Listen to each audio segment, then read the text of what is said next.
우리 같이 읽도록 할까요? 시편. 이제 오늘과 다음 주면 시편이 다 마무리가 되지요. 우리 시편 149편 1절부터 9절까지 말씀입니다. 우리 같이 읽도록 할까요?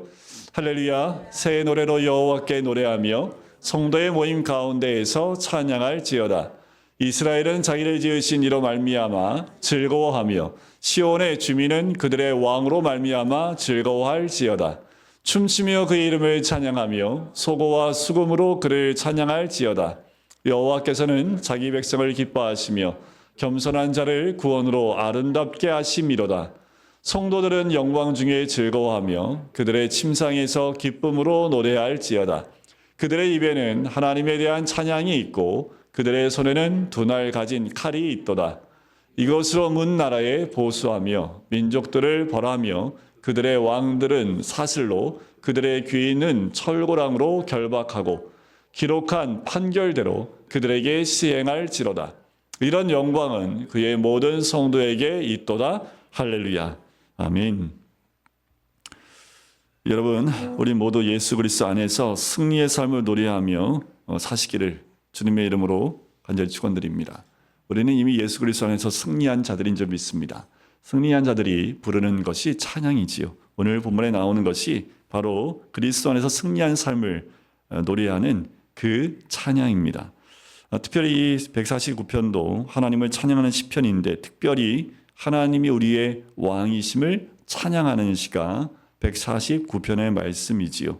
그래서 2절에 보면 이스라엘은 자기를 지으신 이로 말미암아 즐거워하며 시온의 주민은 그들의 왕으로 말미암아 즐거워할지어다 라고 외치고 있습니다.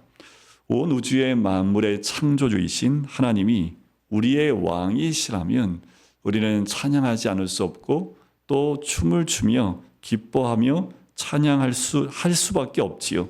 왜 그렇습니까? 이제 우리에게 어떤 어려운 일이 생길지라도 하나님께서 우리를 지켜주시고 보호하실 뿐만 아니라 승리하게 하신다는 그 의미가 우리 하나님이 우리의 왕 되심이라는 것에 들어가 있기 때문에 그래요. 4절에 보면 여호와께서는 자기 백성을 기뻐하며 겸손한 자를 구원으로 아름답게 하심이로다 라는 거지요. 왕이 바로 자기 백성을 그렇게 여기신다 말씀하는 거지요. 여러분들 우리가 예수를 믿는 순간부터 우리는 영적 싸움의 시작을 하고 있습니다. 죄와 싸워요. 그리고 육신과 싸우고 세상과 싸우고 마귀와 싸웁니다. 마귀는 이미 아담과 하와로 하여금 선악과를 따먹게 한 이후로 참 치밀하게 집요하게 우는 사자와 같이 믿는 성도들을 공격하고 있습니다. 그 공격이 얼마나 정말 다채롭고 얼마나 집요하고 우리를 넘어뜨리기 위해서 여러 가지 방법으로 또 여러 가지 각도로 우리에게 다가오는지 한 번 이기고 나면 안 왔으면 좋겠는데 한 번 이겨도 다음에 또 와요.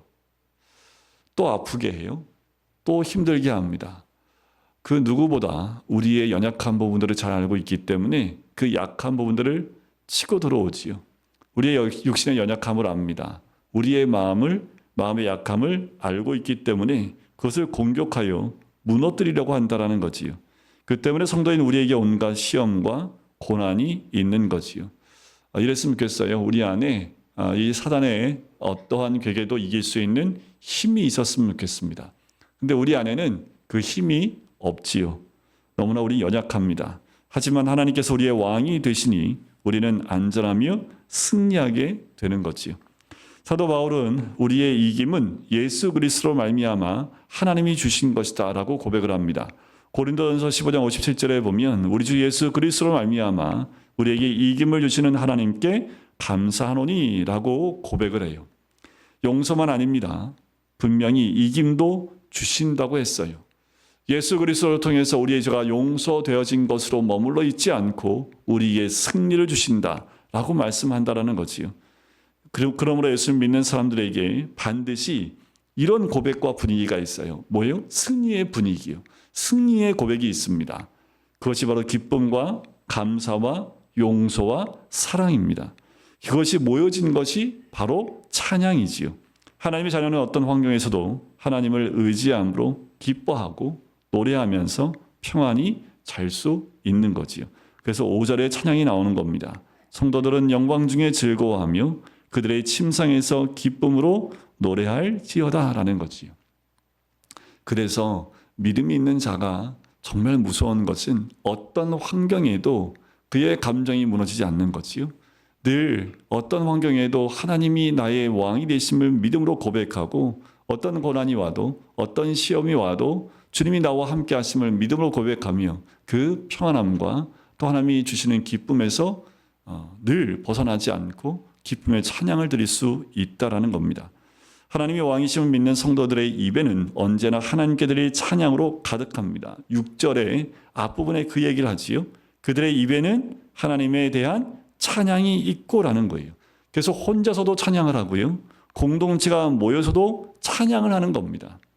그 찬양이 죄와 시험과 마귀를 이기는 영적 무기가 되기 때문에 그렇습니다. 찬양이 참 중요합니다. 때로는 말씀이 없을 때 찬양만 해도 우리의 영이 다시 힘을 얻는 것을 굉장히 많이 경험을 하지요. 특별히 침상에 누워 계시는 분들에게 말씀을 요새는 이제 앱이 좋아서 앱이 이제 말씀 많이 읽어주잖아요. 그래서 그거를 보니까 또 그 읽어주는 사람도 연예인들이 읽어주더라고요. 목소리를 이렇게 더빙해가지고 또 이게 딥페이크처럼 목소리도 녹음을 하면 그 비슷하게 이게 또 이게 기계적으로 만들어가지고 너무도 그래서 여러분들 이렇게 뭐라 그러죠? 그렇게 우리 속이려고 전화 올 때도 애들 목소리를 조금만 녹음해 놓으면 그걸로 어떤 내용으로도 다 소리 내게끔 이렇게 만들어낼 수 있답니다. 근데 이제 성경도 마찬가지예요. 그래서 성경을 그렇게 드라마로 읽어줘서 늘 이제 성경을 듣게끔 해드리는데 때로는 침상에 누워 계신 분들에게는 찬양을 또 찬송가를 틀어주는 경우가 굉장히 많습니다. 찬송가를 틀어놓을 때 그 심령이 굉장히 많은 위안을 얻고 힘을 얻는 것을 많이 보기 때문에 그래요. 우리가 힘들고 어려울 때 죄와 시험과 마귀가 늘 우리 가운데에서 우리를 넘어뜨리려 할 때 언제일까요? 내가 생각한 대로 일이 돌아가지 않아요. 또 내가 가고 싶은 방향이 있는데 그 길이 다 막혀요. 그리고 내가 무엇인가 하면 다 안 되고 괴로운 일들만 생겨요. 그럴 때 낙담하고 낙심할 때 그럴 때 하나님을 찬양하는 입술이 벌어지기 시작하면 그 모든 어려움들이 더 이상 나를 짓누르지 않고 오히려 하나님 주신 새 힘을 가지고 다시 일어설 수 있게 된다는 거지요. 6절 뒷부분에 보면 그들의 손에는 두 날 가진 칼이 있도다. 7절 이것으로 문 나라에 보수하며 민족들을 벌하며 그들의 왕들은 사슬로 그들의 귀인은 철고랑으로 결박하고 기록한 판결대로 그들에게 시행할지로다. 이런 영광은 그의 모든 성도에게 있도다라는 거지요. 우리 모든 성도에게 이 모든 것이 있다라는 겁니다. 이것이 험한 세상에서 성도가 누리는 승리의 고백입니다. 성도의 찬양은 하나님이 왕이시라는 고백이요 세상을 이기는 능력입니다. 다윗이 시편 23편에서 이런 고백들을 하지요. 사망의 음침한 골짜기를 다닐지라도 해받는 것을 두려워하지 않는다고 노래해요. 왜 두려워하지 않는다고 합니까? 왕이신 하나님께서 자기와 함께 하심을 알았기 때문이다 라는 고백을 해요. 사망의 음침한 골짜기를 다닐 때 왜 두렵지 않겠습니까? 그리고 그 해받을 것을 왜 두려워하지 않겠어요? 하지만 그 순간에도 나를 지켜주시고 함께 하신 하나님이 있다라는 믿음이 있기에 그것을 이겨낼 수 있고 오히려 감사할 수 있다라는 고백이지요. 역다 20장에 보면 여호사밧 왕이 전쟁에 임할 때 찬양대를 조직해서 찬양하며 전쟁에 나갔던 사건이 있습니다. 모압과 암몬의 연합군과 싸울 때 이때 하나님께서 승리 주실 것을 믿고요. 성가대를 조직해서 찬양하면서 오히려 찬양대가 맨 앞에 서서 하나님은 찬양하면서 나가기 시작을 합니다. 그러니까 그곳에 하나님의 역사하심이 임해서 오히려 적들이 서로 싸우고 죽이는 그 일들을 경험하게 되고 승리케 하시는 하나님의 은혜를 누리게 됩니다. 느헤미야서에 보면 여호와를 기뻐하는 것이 너희의 힘이라 라고 고백도 해요. 여러분들 우리가 찬양하는 것이 우리의 힘이 되는 줄 믿습니다. 여호와를 기뻐하는 것이 우리의 힘이 되는 줄 믿습니다. 올 한 해 더 많이 찬양하시고 하나님 한 분만으로 기뻐하며 즐거워하는 우리 모든 성도님 되시기를 주의 이름으로 간절히 축원드립니다. 왜요? 또 좋은 일이 있으면 기쁘지요. 하지만 그 기쁨도 오래가지 않지요. 근데 뭐 우리 고3 아이들 대학 합격했다고 하면은 뭐 1년 내내 기뻐하겠습니까? 요때 반짝 기뻐하고 끝나는 거지요. 하지만 우리의 기쁨은 죽기에 있기에 시작부터 끝까지 2025년도를 늘 기뻐할 수 있는 것은 주님이 우리와 함께하고 주님만이 나의 왕이심을 우리가 고백할 때 그 기쁨을 잊지 않을 수 있는 거지요. 여러분 마음이 힘들고 두려울 때는요. 영적 분별을 잘할 필요가 있습니다. 근데 이 말 아십니까? 사방 1km 안에 가득한 안개를 다 모으면 물 한 컵밖에 안 되는 분량이래요. 1km 안에 안개가 자욱한데 그 안개를 싹 모으면 딱 여기 한 컵 들어가는 물 정도밖에 안 됩니다. 별거 아니잖아요. 그런데 안개가 자욱하게 끼면 어떻게 됩니까? 자동차 사고도 많이 나고 길 다닐 때도 두려워하는 마음이 많이 있지요. 여러분 우리가 실제는 아무것도 아닌 것인데 거창하게 보이는 것들이 있어요. 여러분들 지금 우리에게 다가온 어려움들이 어쩌면 물 한 컵밖에 안 되는 분량일 수 있습니다. 그런데 이 물 한 컵에 우리가 두려움에 떨 수도 있다라는 거지요. 그러므로 어려움이 닥쳤을 때 십자가 예수님을 바라봐야 합니다. 어려울수록 주님을 향해야 되는데 어려울수록 주님을 바라보는 그 바라봄이 사라지고 다른 것을 보기 시작한다라는 거지요. 하나님께서 독생자를 주시기까지 우리를 사랑하셨지요. 예수님께서 십자가에서 피 흘려 죽으심으로 우리를 구원하셨고요. 성령 하나님께서 우리를 도우시려고 우리 안에 임하셨는데 하나님께서 우리를 포기하시겠습니까? 포기하지 않습니다. 이미 우리를 사랑하기로 결정하셨고 우리를 구원하시기로 작정하셨기 때문에 우리 하나님이 우리를 절대로 포기할 수 없다라는 거지요. 어떤 한 신실한 성도님이 된 다음에 한 고백이 있습니다. 이분이 모태신앙이에요. 근데 모태신앙이 성령 체험하기가 참 어렵거든요. 근데 이분은 모태신앙인데도 불구하고 성령 체험까지 했어요. 대단하신 분이지요. 그런데 이분이 이런 고백을 합니다. 자신이 예수 믿는 사람임을 숨기고 살았대요. 왜냐하면 은밀히 죄 짓는 삶을 살았기 때문이었답니다. 그는 혼자 있거나 여행을 가면 유흥가를 배회해야 했습니다. 하나님이 보실 것이라는 생각이 있어 가슴은 두근두근하면서 발걸음은 죄의 길로 달려갔다고 했습니다. 어느 날 음란한 죄를 짓고 너무나 마음이 비참해서 하나님 저를 용서해 주세요. 이게 이제 성령 체험하신 분이니까 죄를 지을 때마다 마음이 힘들지요. 근데 왜 죄를 짓는지 몰라요? 그 죄 짓는 것으로 유혹되어 가는 거지요. 그러니까 간절히 기도한 거예요. 하나님 저 좀 붙잡아 주세요. 라고 간절히 기도를 했답니다. 자신이 정말 가증하다고 느꼈지만 그에게 다른 방법이 없었습니다. 그렇게 몸부림치며 기도하는 중에 하나님께서 자기에게 타락하지 못하도록 역사하시는 것을 체험하기 시작을 합니다. 어떻게 체험하냐면 어느 날 모처럼 찾아간 술집이 문을 닫아버린 겁니다. 그래서 하나님 막아주시는구나 라고 생각을 했대요. 또 음란한 곳을 찾아가는 길에 가다가 담임 목사님 만난 거예요. 그래서 하나님이 막으시는구나 라는 생각이 들었답니다. 또 소문 듣고 찾아가는 곳에 길을 잘못 들게 되었을 때도 하나님이 막으신다라는 생각이 들었답니다. 그런데도 죄를 끊지 못했지요. 그런데 한 번은 거래처와의 술자리가 생긴 거예요. 그러니까 어쩔 수 없다 생각을 하고 마음으로 포기하고 있었는데 그 술집에 딱 가서 앉았는데 바로 옆에 있는 호스테스가 사장님 예수 믿으세요? 라는 그 말 듣게 기절하고 바로 뛰쳐나왔답니다. 하나님께서 정말 자기 앞에서 자기를 보고 계심이 생생히 느껴지는 사건들을 계속 경험하게 되는 거죠. 그러면서 눈물 흘리며 고백했습니다. 저는 너무나 나쁜 놈입니다. 그런데 예수님은 끝까지 저를 포기하지 않으셨습니다. 저는 이제 죄 지을래야 지을 수 없습니다.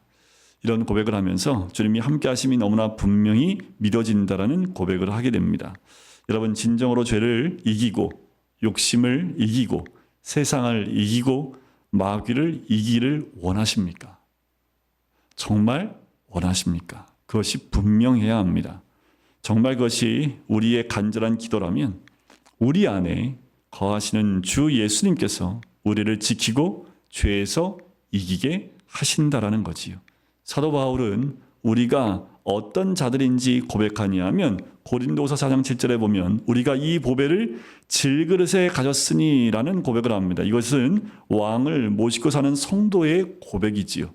사도 바울은 어떤 상황에서도 낙심하지 않고 이길 수 있다라고 고백을 해요. 고린도서 4장 8절에 보면 우리가 이 보배의 질그릇을 가졌으니 바로 다음 절에 이렇게 얘기합니다. 우리가 사방으로 우겨쌈을 당하여도 쌓이지 아니하며 답답한 일을 당하여도 낙심하지 아니하며 박해를 받아도 버림받지 아니하며 거꾸러뜨림을 당하여도 망하지 않는다라는 거예요. 우리가 할 일은 나는 죽고 예수로 사는 것을 명심하고 사는 것 외에는 없습니다. 그 다음 절에 이렇게 얘기해요. 항상 예수의 죽음을 몸에 짊어짐은 예수의 생명이 또한 우리 몸에 나타나게 하려 함이라. 우리가 살아있는 자가 항상 예수를 위하여 죽음에 넘겨짐은 예수의 생명이 또한 우리 죽을 육체에 나타나게 하려 함이라. 이것이 왕을 모시고 사는 성도의 믿음이요 삶입니다. 그러면 반드시 부활의 주님이 실제 삶에서 체험된다라는 거예요. 부활의 그 주님이 나의 삶 가운데 역사하신다라는 거지요. 하나님은 늘 우리에게 자기를 부인하고 또 우리가 죽어야 바로 하나님이 주님이 드러나신다는 메시지를 굉장히 많이 주세요. 내가 죽었을 때 그 죽음에서 이기는 부활의 주님을 체험하게 하신다라는 거예요. 내 힘으로 내가 살아서 내 능력으로 할 때에는 하나님의 능력과 하나님의 생명이 드러나지 않지만 내가 죽는 그 순간에 오히려 예수의 생명과 그 빛이 우리를 통해서 드러날 수 있다라는 거지요. 왜? 우리에게는 선한 것이 전혀 없기 때문에 그렇습니다. 인간의 승리는 참고 억누르는 것에 불과해요. 속은 찡그리는데 겉으로는 웃어요. 속으로 교만하며 겉으로는 머리를 숙입니다. 성질이 나오는 것을 힘써 눌러요. 죄가 겉으로 드러나지 않게 속으로 감추지요. 이게 세상입니다. 여러분들 이런 모습이 우리 가운데 있지 않습니까? 우리는 이런 모습 드러내지 않기 위해서 또 가면을 쓰고 또 옷을 입고 또 감추고 또 감춰요. 하지만 어느 순간인가 무장이 해제되면 그 본 모습이 툭 튀어나오지요. 그러면 자신의 모습 때문에 화들짝 놀라는 사람들도 있습니다.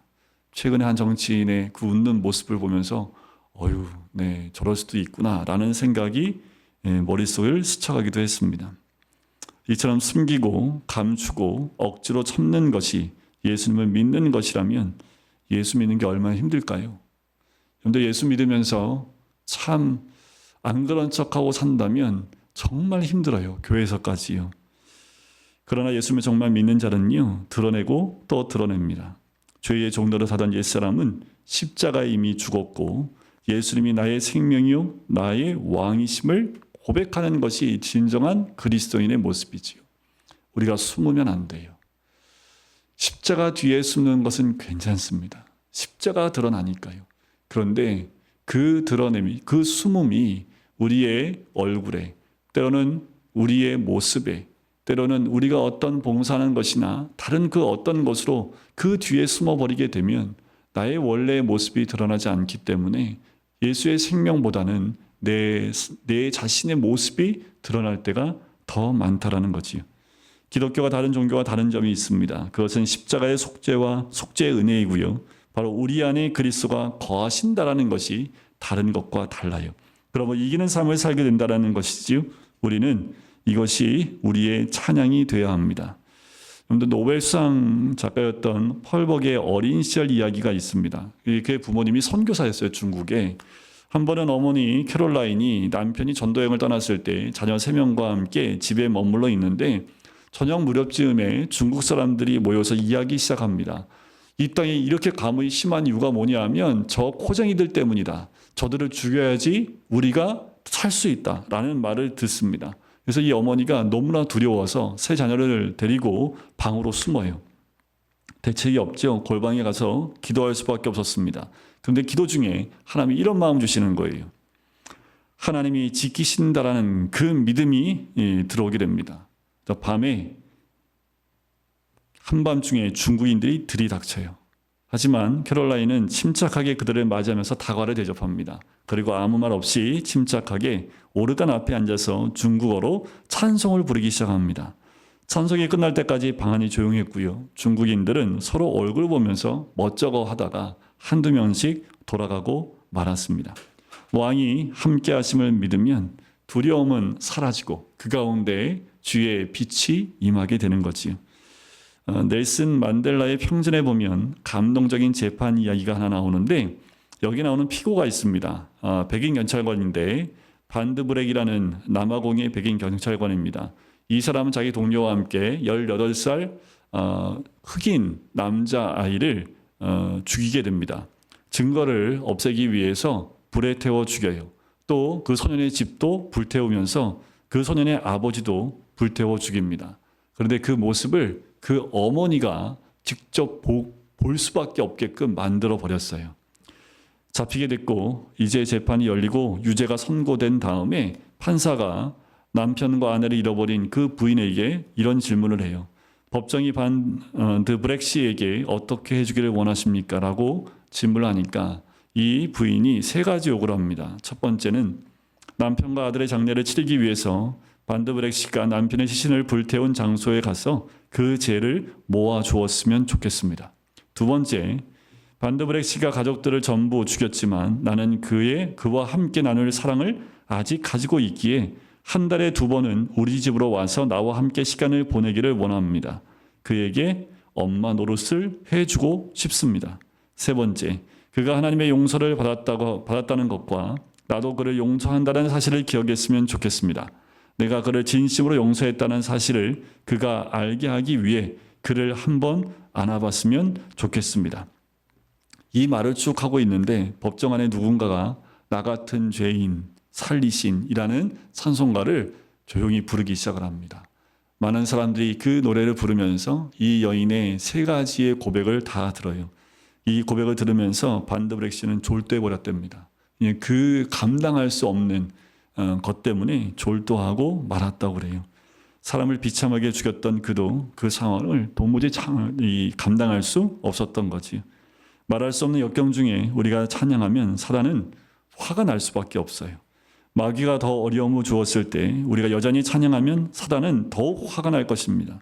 마귀가 우리를 세상에서 가장 비참하게 만들지라도 여전히 찬양하면 마귀는 도망치거나 졸도해 버리겠지요. 이것이 성도의 승리입니다. 우리의 삶은 2025년도 이런 승리를 경험하는 한 해가 되었으면 좋겠습니다. 우리가 누군가에게 복수하는 것이 승리가 아니라 오히려 예수 그리스도의 사랑으로 그 영혼을 끌어안을 때에 사단은 도망가고 그 영혼 안에 예수의 생명이 들어가는 것, 그것이 바로 승리의 삶이지요. 요한계시록에 보면 하나님 앞에 서는 자는 성공한 자, 유명한 자, 평안하게 살던 자가 아니라 이기는 자라고 교회들마다 마지막에 이기는 자는 이라고 표현하며 하나님 앞에 서는 자에 대해서 얘기합니다. 용서만 받은 자가 아니라는 거예요. 죄를 이기고 육신을 이기고 마귀를 이기고 슬픔을 이기고 두려움을 이기고 절망을 이기고 미움을 이기는 자가 하나님 앞에 서는 자입니다.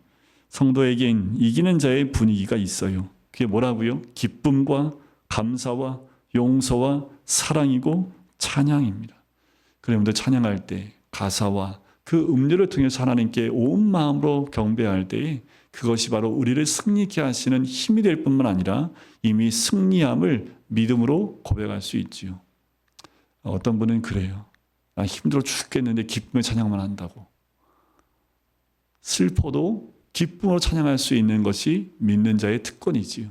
그러면 슬픔은 온데간데 없고 주님 주시는 부어주시는 참 기쁨으로 충만한 것을 경험하게 되는 거지요. 그러면 여러분은 자신이 이기는 자인지를 점검해야 합니다. 올 한 해 우리가 이기는 자인지를 점검하는 한 해가 되었으면 좋겠습니다.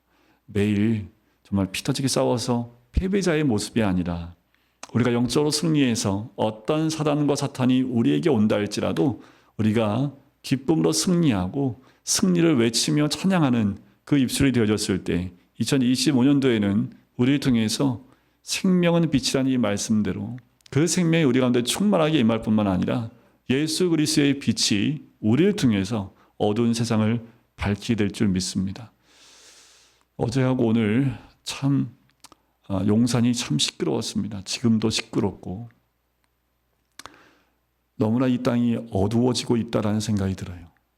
인간의 욕심과 탐욕은 어디까지인지, 물러설 줄 모르고 또 상대방을 더 찍어 눌러야지만 자기가 위에 올라갈 수 있다라는 생각 가운데 상대방을 정말 죽이려고 달려드는 사람들, 반대로 끝까지 방어하며 그렇게 방하지 않으려는 그 마음들, 누가 이기든 이 땅에는 패배자밖에 없습니다.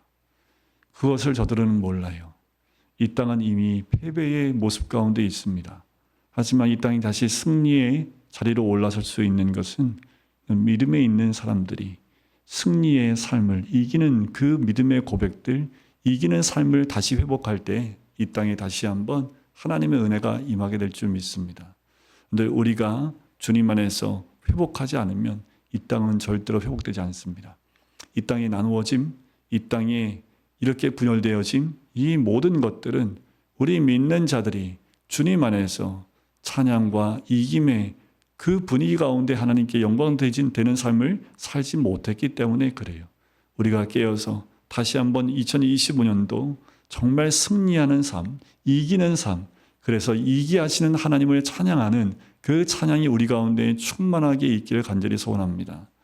근데 이런 생각 드시죠? 이거 아니면 정말 난 죽어라고 하는 거. 근데 그거 없어도 안 죽더라고요. 이거 막히면 큰일 나는데 막혀도 큰일 안 나더라고요. 근데 그때는 그거 아니면 죽을 것 같아요. 그래서 진짜 죽어요. 그럼 부활할 텐데 그러지도 못해요. 그것이 우리의 모습입니다. 이거 아니면 안 돼. 그것은 예수님 외에는 없습니다. 예수님 외에는 안 돼요. 하나님 외에는 안 돼요. 이 땅의 회복은 주님 외에는 방법이 없습니다. 우리가 더 주님 앞에 기도하고 또 올 한 해는 우리 한 명 한 명이 삶 속에서 이기는, 승리하는, 그래서 하나님을 찬양하는 그 입술이 되시기를 주님의 이름으로 간절히 축원드립니다.